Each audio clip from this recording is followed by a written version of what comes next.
Ghiyas-ud-din Tughlaq was the first of the Tughlaqs to rule Delhi. As soon as he assumed the throne in Delhi, he kept himself busy with consolidating his power. He sent his son Muhammad bin Tughlaq to Deccan to subdue the Kakatiyas of Warangal, while he went to Bengal and Bihar to quell resurgence of Hindu rebellion. He ran into a religious stalemate with a Sufi saint and mystic by name Shaikh Nizam-ud-din Auliya. The Sufi objected to the religious laxity of the Sultan and ran afoul with him. The Sufi was said to have cursed Tughlaqabad to eternal desolation that holds true even today. After his triumph in Bengal, he ordered his son Muhammad to construct a wooden pavilion for the celebration of reunion with father and son in Tughlaqabad. The Sufi, however, predicted that the Sultan would find Delhi a distant town. The history is murky after this event.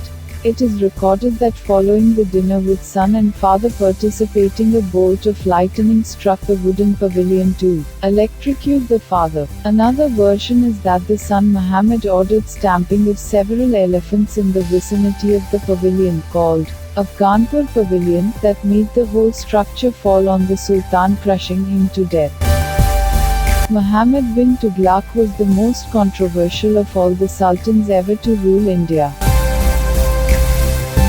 Muhammad Kunhi by birth, he was also called Muhammad the Bloody. He was the most cruel, cold-blooded and crazy sultan yet. At the same time, he was also brilliant, philanthropic and an endearing person. This dichotomy in his character perhaps would be diagnosed as a psychiatric disorder today of schizophrenia or bipolar disorder.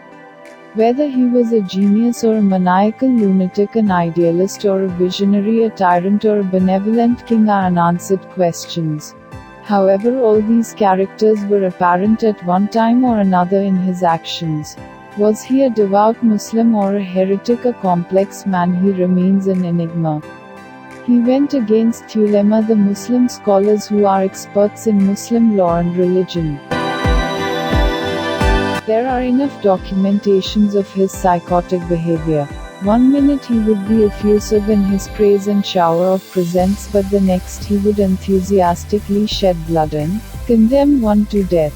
One moment he would be humble, but the very next moment he would be seething with anger, prone to the most cruel and violent deeds. There is an account of a poor soul who suffered the wrath of the Sultan when he was flayed alive in front of the court audience, and his innards were cooked with rice and force-fed to his family. Members of the family who refused to eat it were summarily executed. Muhammad was also exceptionally well educated, and he was the patron of arts that would rival the Mughals later. He was an authority on medicine and mathematics. He possessed formidable intelligence and superb penmanship. For all his brilliance, he also undertook bizarre and unachievable campaigns like trying to reverse Alexander's march into India and capturing Afghanistan, Iran and Uzbekistan, what used to be called Khorasan. After spending vast sums of money, the project was abandoned before it even got started.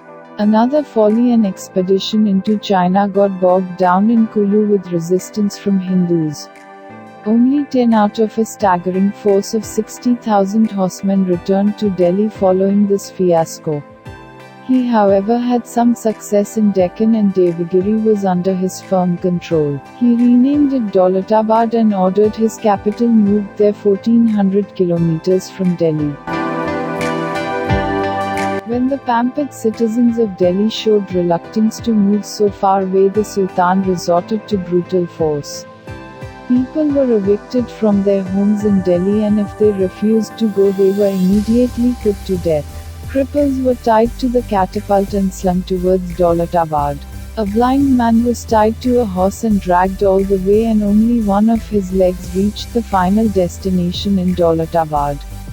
However, all these accounts of brutality may be exaggeration by the ulema, who were waging an acerbic war of words with the Sultan in Delhi. It is said that his non-accommodation by the ulema was the reason for Muhammad of Tughlaq to move to Daulatabad.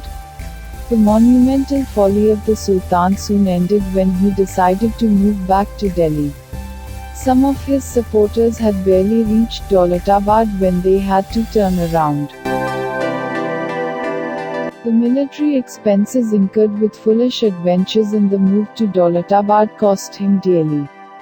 To raise funds, additional taxes were levied on the poor farmers who ran to the jungles to escape from the reprisals of a cruel Sultan. The land went uncultivated, and this added further to the problem of the treasury. The resulting famine on top of an existing drought killed thousands. At this juncture, the Sultan turned very compassionate and distributed large amount of grains from the stocks and showed enormous concern. He also attempted to fine-tune the money supply with mintage of new gold coinage and adulterated silver coins. Brass and copper coins were also introduced. The scheme again failed utterly, and people lost all the confidence in Sultan.